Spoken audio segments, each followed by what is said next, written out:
we mentioned there that it was kind of a disappointing race here last season because Max Verstappen was absolutely miles in front.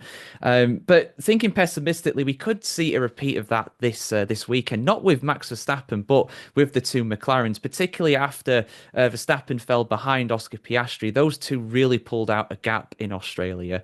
Dr. Helmut Marko has been saying that McLaren have about a second a lap on the rest of the field in terms of race pace, and to be honest, I think we did see that at Albert Park at times. My main real question is, can anybody stop McLaren? Because only the magic of Max Verstappen was anywhere near challenging those two in Australia. Could we see a repeat of that in China this weekend? Well, yeah, I mean, obviously, everything that Helmut Marko says is Mm. absolutely taken seriously by us because he's a very knowledgeable and experienced man, and everything he says is gospel. So I'm sure that won't come up again later in this podcast.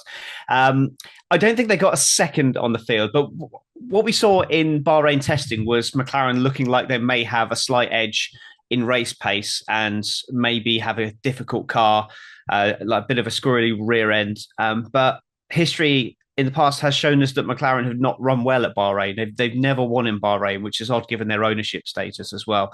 So I know that McLaren haven't been winning an awful lot since 2012. So it's difficult to say that they've never won it. How could they never won it? But even so, they were winning races when Bahrain was on the calendar, but never managed to.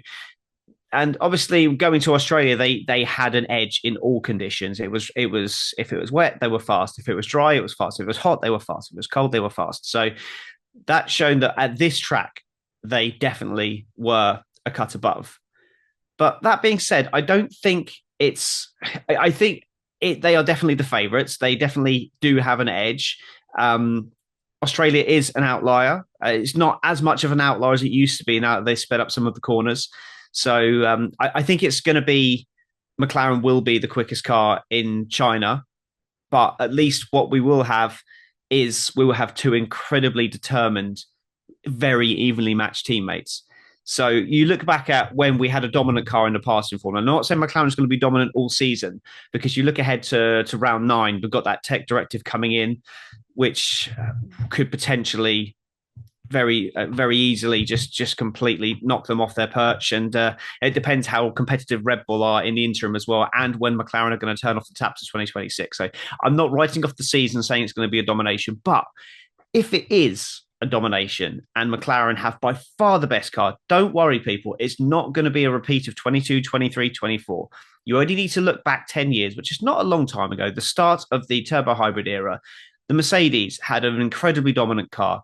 I challenge you to go back and watch the races from 2014 and point to me some bad races that were dull. It was only when one of the Mercedes was out of the picture. There was some amazing racing in the 2014 season. Obviously, reliability wasn't there like it is now because it was a brand new rule set at the time, so that did add some jeopardy.